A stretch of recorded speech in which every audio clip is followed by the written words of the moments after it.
네, 저희는 이제 두 번째 이슈로 한번 넘어가 보겠습니다. 양문석 이야기를 좀 해볼까 합니다. 양문석이 지금 집을 판다고 그랬잖아요. 집을 팔아야 지금 이게 돈을 갚을 수 있거든요. 근데 집을 보니까 이게 지금 그 서울의 강남에 여기가 이제 반포동 잠원동 한신 아파트입니다. 잠원동 한신 아파트인데요. 이 아파트에 지금 이걸 매물로 내놨는데 이게요.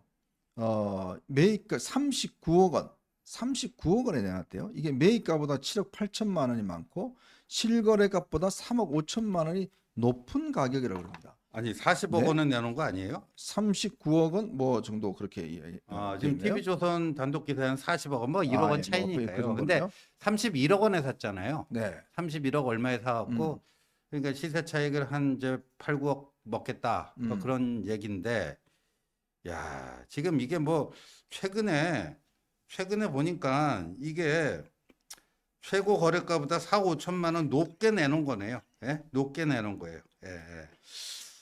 참, 그러니까 비싸게 팔아먹겠다. 네. 그 최근 거래된 가격 대비 4억 5천만 원 더 높게 내놨다 이거. 그런데 그 정변호 사님 이게 네네. 만약에 이제 안 팔리게 되면 일단 1개월 시간을 준다고 하더라고요. 네네. 1개월 안에 시간에 앉아 만약에 그게 안 갚으면 3개월 뒤에는 이제 이게 뭐 경매에 들어가게 된다고 해요. 네네. 그런데 이 지금 보면 이게 예를 들어서 지금 빨리 팔아야 되잖아요. 우리가 네네. 보통 이런 거 하면 금매를 내놓으면 그 실제 가격보다 한 멀리 늦게 나야 이게 금매가 되지 않습니까? 네네. 근데 이렇게 내놨다는 이야기는 뭐냐면 집을 팔 생각이 없다. 내가 이 선거 끝나고 나면 판이 바뀌기 때문에 아예 팔 생각이 없다. 그러니까 즉 조국이처럼 처음에는 기부한다라고 이야기를 했다가 선거 끝나고 난 뒤부터는 180도 태도를 바꿀 거 아닌가. 저는 그런 의심이 솔직히 들어요. 글쎄요. 그런데 제 생각에는 안 팔 수는 없어요. 왜냐하면 그런데 이렇게 이야기하는 거는 팔기에 너무너무 아깝다. 네. 내가 어떻게 강남에 아하. 진짜 잠원동에 거기가 한강변이거든요. 이 좋은 아파트를 갖다가 이제 재건축만 하면 네. 대한민국에서 제일 비싼 아파트 될 건데 이걸 내가 어떻게 했는데 이거를 내놓느냐 그런 생각을 갖다 아마 할 것 같고요. 제가 찾아봤어요. 이 집이 2020년 8월에 양문석 후보가 31억 2천에 샀거든요. 네네. 그런데 5월 달에 이 집이 얼마였느냐? 26억 8천이었어요. 그런데 그 다음 달에 얼마가 됐느냐? 6월 달에 29억이래요. 한 달 만에 2억 한 달 2천. 만에 뭐. 그런 다음에 8월 달에 31억 2천이 되면서 또 2억 2천이 뛰는데 네. 그걸 누가 샀느냐? 양문석이 산 거예요. 음. 그러니까 만약에 양문석 후보가 5월 달에 그냥 질렀으면 그러면 26억 8천에 살 수 있었고요. 네. 그럼 4억 4천을 세이브할 수 있었는데 그럼에도 불구하고 산 거예요. 근데 왜냐하면 집값이 팍팍팍 오르고 있으니까. 네. 그때가 언제냐면 문재인 정권의 12, 16 대책이 2019년 12월에 있었으니까 그렇죠. 그 직후란 이야기예요. 그런데 이 양문석 후보가 이 집을 갖다가 샀더니 이 집값이 어떻게 되느냐? 2021년 2월에는 35억이래요. 와. 그러니까 3억 8천이 또 뛰는 거예요. 음. 그러다가 그 2021년 8월에는 36억 9천이래요. 네. 그러니까 31억 2천에 샀는데 양문석 후보가 딱 1년 뒤에 자기 집값을 보니까 36억 9천이야. 5억 7천이 뛴 거예요. 1년 만에 5억 7천을 갖다가 먹은 거예요. 그러고 난 다음에는 이제 집값이 정권이 바뀌지 않았습니까? 네. 윤석열 대통령 그 치하에서는 이게 집값이 이렇게 좀 떨어지기도 하고 네, 그냥 맞아요. 보합세로 이렇게 쭉 가고 있는 거예요. 그래가지고 작년 7월이 마지막 매매가 있었는데 그때 그 7월 달에 네. 34억 5천에도 팔리고 35억 5천에도 팔린 거예요. 그리고 난 다음에 지금까지는 매매가 없어요. 그런데 제가 이제 매물 나온 거 쭉 봤더니 네. 아마 저층으로 39억에 나온 게 있어서 그게 양문석 후보의 매물일 것 같다. 왜냐하면 이제 저 네이버 그런 데 보니까 있죠. 나오죠. 고층이면 고층, 네. 저층이면 저층, 아니면 딱 찍어서 6층 이렇게 쭉 나오는데 최근에 나온 매물 중에 저층이 있는데 그게 39억으로 나와 있더라고요. 그러니까 제가 봤을 때 양문석 후보가 39억으로 내놨을 것 같고 그다음에 상식적으로도 3자하고 4자하고 틀리잖아요. 그렇죠. 다르잖아요. 그러니까 어감이 다르니까 39억에 내놨을 것 같고 근데 매물의 분포를 보니까 여러 물건이 나와 있던데 37억 8천부터 43억까지 나와 있어요. 아. 그러니까 만약에 급매물로 내가 최하 가격으로 내놔 주세요. 그러면 한 37억 5천 정도에 내놨어야지 오히려 정상이 아닌가 싶은데 이게 너무 아까워가지고 부들부들 나 이거 뺏기기 싫어. 이 볼펜 내가 너무 아까운 건데 막 사람들이 뺏어가려고 그러는데 안 뺏기려고 막 이렇게 부들부들하는 그러한 모습이 아닌가 생각이 드는데 저는 근데 그게 양문석 후보가 이해가 안 되는 게 이게 37억에 파나 43억에 파나 똑같은 거 아닙니까? 맞아요. 왜냐하면 시세 차익이 남은 거 다그 다 뭐 한다고 했죠. 그렇죠. 그 생각이 없으니까 그런 거예요. 그러니까 저는 맞아요. 기부한다라고 하는 생각 자체도 우리 신지호 의원님 말씀하신 것처럼 그것도 지나고 나면 뻥 아닐까? 저는 그런 그럼요. 생각이 들어가지고 참 너무 그냥 그 씁쓸하다 이런 것들을 보는 우리 국민들 더군다나 안산의 유권자들은 아니 안산에 출마했다라고 하면서 40억짜리 아파트 갖고 있는 사람이 안산에 출마를 하겠다 그러면서 뭐 좋은 정치로 보답을 하겠다 이 말을 어떻게 믿겠나 싶습니다. 아니 제가 퀴즈 하나 낼까요? 네. 양문석 후보의 부인이 직업이 뭔지 아십니까?